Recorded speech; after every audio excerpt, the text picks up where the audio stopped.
India में around 300 million लोग जो हैं वो गेम खेलते हैं, अराउंड 30 करोड़।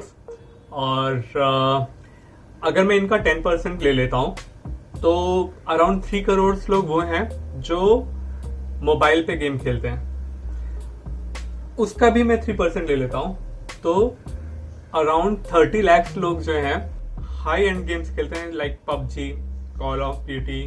अगर मैं उसका भी 10% ले लूं, अराउंड 3 लाख पीपल शायद ऐसे हैं जो ये सोचते हैं कि गेम्स के लिए उनके पास फाइनेस्ट स्पेसिफिकेशन होनी चाहिए। तो ये एक बहुत बड़ा नंबर है, 3 लाख यूजर बहुत बड़ा नंबर है। ऐसे यूजर्स को टारगेट करने के लिए एशस ने अपना फोन लॉन्च किया, दैट इज रोग फोन 3। रोग फोन 3 है गजब की स्पेसिफिकेशन के साथ आता है। 865 प्लस प्रोसेसर है, प्लस में आपको around 10 to 15% better gaming performance मिल जाती है 865 प्रोसेसर की जगह पर। डिस्प्ले 144 हर्ट्ज का डिस्प्ले आता है। कंप्यूटर्स के मॉनिटर नॉर्मली 144 हर्ट्ज के आते हैं, तो जो परफॉर्मेंस है वो अल्ट्रा स्मूथ मिलती है। रोग फोन 3 एक बहुत ही गजब का फोन है। तो इसकी स्पेसिफिकेशन वगैरह हम देखते हैं तो ये कम टू नो, तो आपको पता चलेगा कि स्नैपड्रैगन का 865 का 5G मोबाइल प्लेटफॉर्म है। 865 प्लस मैंने बोला था बिकॉज वो गेमिंग में आपको थोड़ा और बेटरमेंट दे देता है। और 5G का सपोर्ट ये आपको प्रूव करता है कि कल को उठ करके जब इंडिया में 5G आएगा तो जो ऑनलाइन गेमिंग प्लेटफॉर्म है उसके ऊपर आप हमेशा लीड करेंगे। 144 हर्ट्ज का जो डिस्प्ले है उसकी वजह से अल्ट्रा स्मूथ आपको क्लैरिटी मिल जाती है। और सबसे बड़ी बात, अगर आप गेमिंग फोन ले रहे हैं तो आपको बैटरी बहुत ज्यादा लगेगी।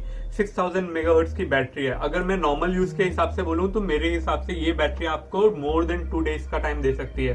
प्लस 30 वॉट्स का इनका क्विक चार्जर आ रहा है। इससे भी बड़े बड़े चार्जर्स आते हैं, बट 30 वॉट्स की वजह से आपका एडवांटेज क्या हो रहा है कि 6000 mAh की बैटरी भी आपको 1.5 घंटे के अंदर चार्ज होकर के मिल जाती है। तो ये समझ लीजिए कि आप 1.5 घंटे में 2 दिन के ऊपर की बैटरी चार्ज रख सकते हैं।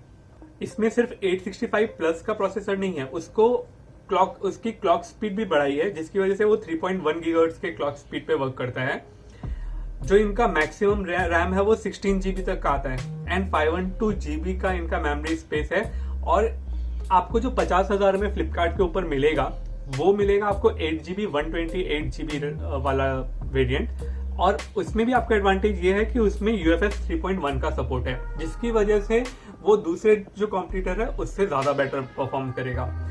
गेम जो है उसमें कूलिंग के लिए आपको अलग से, इनफैक्ट अगर आप कूलिंग का ऑप्शन देखें तो उसके ऊपर ऑलरेडी होल्स दिए हैं, जिसकी वजह से एक तो आपको बैकग्राउंड पे RGB जैसे लुकआउट्स दिखाई देते हैं जो बहुत कूल लगते हैं।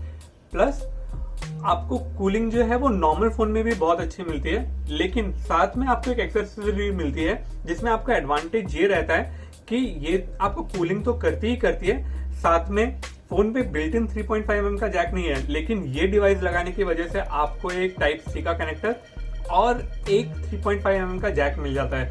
3.5mm का जैक जो है वो हम सभी जानते हैं कि गेम के टाइम पे जो लेटेंसी होती है उसमें आपको बहुत एडवांटेज होता है। गेम में थोड़ा जो आवाज है वो ब्लूटूथ पे लैग करती है, वो आपको प्रॉब्लम फेस नहीं करनी पड़ेगी। तो एक बहुत अच्छा ऑप्शन इन्होंने दिया हुआ है। अगर आप ऊपर का ये जो डॉक है वो लगाते हैं गेम्स के टाइम पे तो आपको 3.5mm का जैक भी मिल रहा है, प्लस ये आपको 4 डिग्री सेल्सियस तक और चिलिंग फोन दे देगा।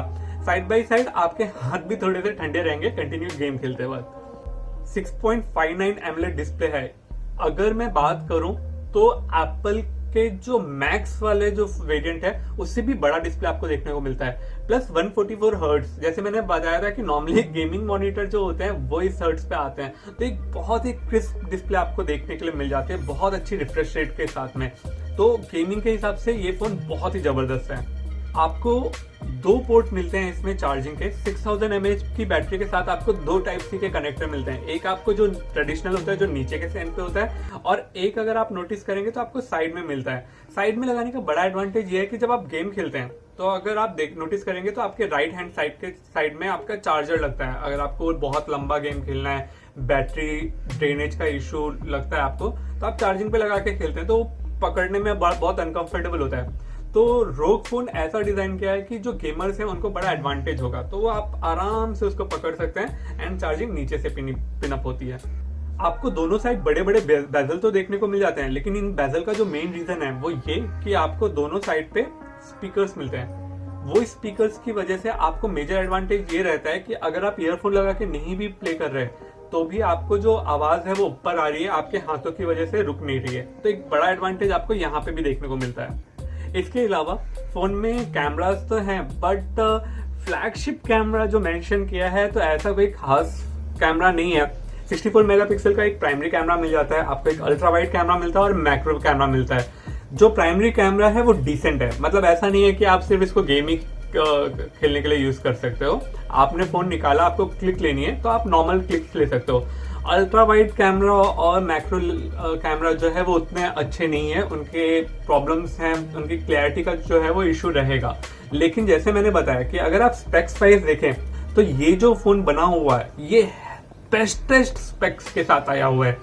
आपको हाईएस्ट एंड का जो प्रोसेसर है वो देखने को मिल जाता है, बेस्ट रैम देखने को मिलता है, फाइनेस्ट डिस्प्ले मिल जाती है, सबसे बड़ी बैटरी जो नॉर्मल फोन में आती है वो आपको देखने के लिए मिल जाती है, आपको क्विक चार्जिंग का सपोर्ट मिल जाता है। तो मैं ये कहूंगा कि गेम के हिसाब से ये बहुत अच्छा फोन है। लेकिन अगर आप गेमर नहीं है या ये समझ करके चलिए कि आप कभी कभार गेम खेलते हैं तो ये फोन मैं आपको हाईली रिकमेंड नहीं करूंगा। आपका पर्पस सॉल्व हो सकता है डे टू डे लाइफ का, लेकिन ये फोन हैवी है, बड़ा है और गेम के हिसाब से बना हुआ है। इनफैक्ट गेम के हिसाब से आप इसमें जो गेमर कंट्रोल होते हैं जो एक्सबॉक्स वगैरह के साथ आते हैं वो भी लगा करके खेल सकते हैं। लेकिन डे टू डे लाइफ में एक हैवी फोन आपके पॉकेट में रहे तो वो थोड़ा अजीब लगेगा। अगर मैं कहूँ प्रोफेशनल लुक के हिसाब से तो ये बिल्कुल नहीं है, क्योंकि बैक एंड पे आपको RGB का ग्लो जो है वो देखने को मिलता है, वो हमेशा दिखाई देता है।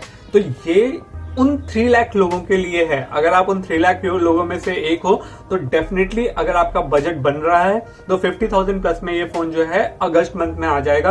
आप डेफिनेटली इस फोन को परचेस कर सकते हैं। इनफैक्ट जो रोग 2 था वो 2019 का फाइनेस्ट फोन था, हाईएस्ट स्पेसिफिकेशन उस फोन में भी थी एंड रोग 3 में भी है आज के टाइम में। तो मैं रोग 2 का लिंक नीचे डाल देता हूँ, रोग 3 का जो लिंक है वो भी नीचे आपको मिल जाएगा। अगर आपको आज भी परचेस करना है, अर्जेंट है, तो रोग 2 ले सकते हैं। अदरवाइज ये बहुत अच्छा फोन है।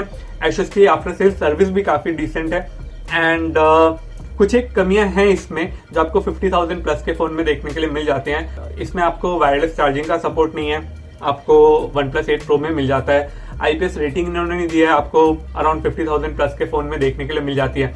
लेकिन जो ये देखने के लिए मिल रहा है इसमें, जो स्पेसिफिकेशन इसमें देखने के लिए मिल जा रही है वो आपको नॉर्मली कंप्यूटर्स में भी नहीं देखने के लिए मिलती है। तो मेरे हिसाब से एक बहुत अच्छी डील है गेमर्स के लिए, और लेकिन नॉर्मल पर्सन के लिए बहुत अच्छी डील नहीं है। हाँ, अगर आप सोचते हैं कि आपका बजट 50,000 नहीं है, आपका बजट अराउंड 30,000 है, तो मैं अभी भी iQOO 3 को रिकमेंड करूंगा। गेमर इंडस्ट्री 30 करोड़ लोगों की है। गेमिंग इंडस्ट्री इस टाइम पर दुनिया की सबसे बड़ी इंडस्ट्री है, और उसमें से वो कैटेगरी जो बहुत छोटी करने के बाद, मतलब 30 करोड़ में से भी कट करने के बाद अगर 3 लाख लोग भी आते हैं तो वो 3 लाख अगर हाई एंड कोई फोन देख रहे हैं तो आपके लिए ये फोन सबसे सुटेबल है। तो अगर आपको ये वीडियो पसंद आई है तो वीडियो को जरूर लाइक कीजिए, चैनल को सब्सक्राइब नहीं किया है तो प्लीज सब्सक्राइब कीजिए। मैं रेगुलरली ऐसी इंफॉर्मेटिव वीडियो आपके लिए लेकर के आता रहूंगा। अपना ख्याल रखिए और मिलते हैं नेक्स्ट वीडियो में। Take care, bye.